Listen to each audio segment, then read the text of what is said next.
তোমার বাপ তৈরি করে দিয়েছে। তোরা লাইন করে বিয়ে করেছিলাম বলে একটাও কানাকড়ি পর্যন্ত দেয়নি, সে নাকি আবার গয়না তৈরি করে দিয়েছে। মুখ সামলে কথা বলবে পচা।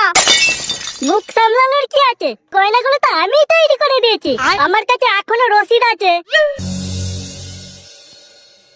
গিন্নি, পুজোর কি শপিং করবে বলো, তুমি যা বলবে তোমাকে তাই কিনে দেবো। বাবা, এই তো দুদিন আগে বলেছিলে টাকা কড়ি নেই, এবছর পুজোর শপিং হবে না, হঠাৎ করে লটারি ফটারি পেয়েছো নাকি?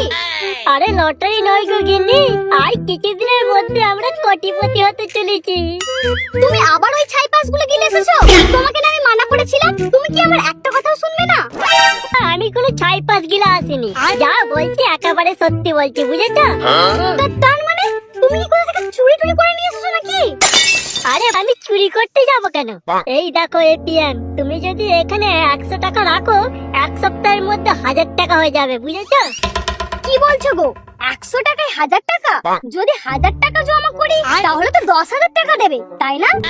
হ্যাঁ গো গিন্নি, একদম। তাই তো পুজোর আগে একটা অফার এসেছে, যদি 50,000 টাকা জমা করা হয় 20 গুণ রিটার্ন দেবে, মানে 10 লাখ টাকা। ভাবা যায়? 10 লাখ টাকা? এ তো অনেক টাকা গো। কিন্তু এখন জমা করার জন্য 50,000 টাকা তুমি কোথায় পাবে? কেন, তোমার গয়নাগুলো তো আছে, ওগুলো বিক্রি করে দিলেই তো 50,000 টাকা হয়ে যাবে। গয়না? তোমার কি মাথা খারাপ হয়ে গেছে নাকি? আরে গিন্নি, কিছুদিনেরই তো ব্যাপার, যখন 10 লাখ টাকাটা পাবো তোমাকে তখন পুরো সোনায় ভরিয়ে দেবো। ওই গয়না আমি দিতে পারবো না, তুমি অন্য কোথাও থেকে টাকার ব্যবস্থা করোগে। টাকার ব্যবস্থা করবো মানে? গয়নাগুলো তো আমি তৈরি করে দিয়েছি তোমাকে। কি বললে? তুমি তৈরি করে দিয়েছো? বিয়ের পর থেকে যে একটা সিটি গোল্ডের হার পর্যন্ত কিনে দেয়নি, সে নাকি আবার সোনার গয়না তৈরি করে দিয়েছে। কথাটা বলতে তোমার একটু লজ্জা করলো না? চাস সালা, গয়নাগুলো তো আমি তৈরি করে দিয়েছি। চুপ করো, তুমি আর একটাও মিথ্যা কথা বলবে না।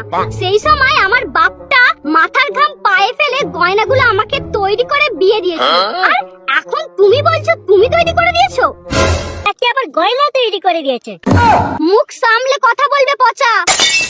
মুখ সামলানোর কি আছে, গয়নাগুলো তো আমি তৈরি করে দিয়েছি, আমার কাছে এখনো রসিদ আছে। তোমার ওই রসিদ নিয়ে তুমি ধুয়ে খেয়ে নাও।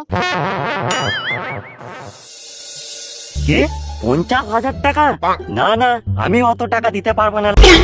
তো দাদু, তুই ব্যাপারটা বোঝার চেষ্টা করো, এই টাকাটা জমা করলে না আমি পুজোর আগে লাখপতি হয়ে যাবো।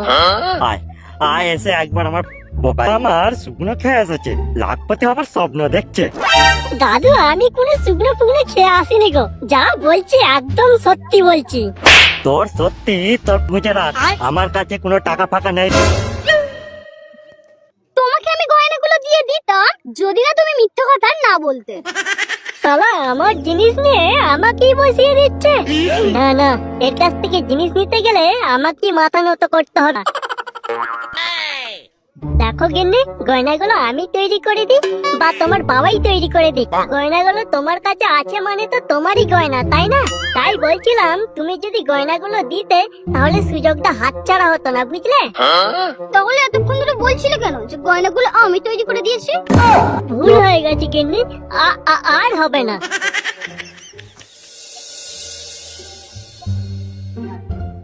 এত টাকা আমি কোথায় পাবো বলতো দাদু ভাই? কেন, দাদু তো 10টা খাসি ছাগল আছে, ওইগুলি বিক্রি করে দাও না দিদা। আর তাছাড়া দাদু তো এখন বাড়িতেও নেই। বাড়িতে নেই তো কি হয়েছে, যখন বাড়ি ফিরে এসে দেখবে তার খাসি ছাগলগুলো আর নেই, তখন আমাকে আর আস্ত রাখবে না।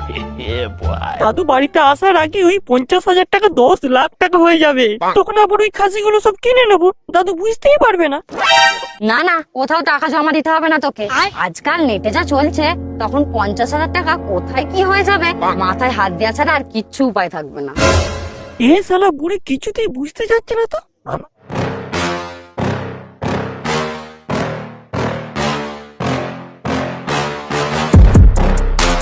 একটু লিফট দে। কি বললি? তেল নেই, তেল শেষ হয়ে গেছে, ফুল ট্যাঙ্ক ছিল, তেল কি করে চলে গেছে। আর যখন মেয়ের কথা বললাম অমনি উঠে গেল। বলছি এইখান থেকে পার্কে যাবে, তোকে আমি এমনি বলেছি। তাহলে যে তোকে ওই ফোন করে বললো, তা ওটা কে তোকে ফোন করেছিল? আমি জানতাম তুই আমাকে লিফট দিবি না, আর সেই মুহূর্তে মক্ষম সময় ওই ফোনটা এসে গেল, আর আমাকে তখনই ওই প্ল্যানটা মেরে নিতে হলো।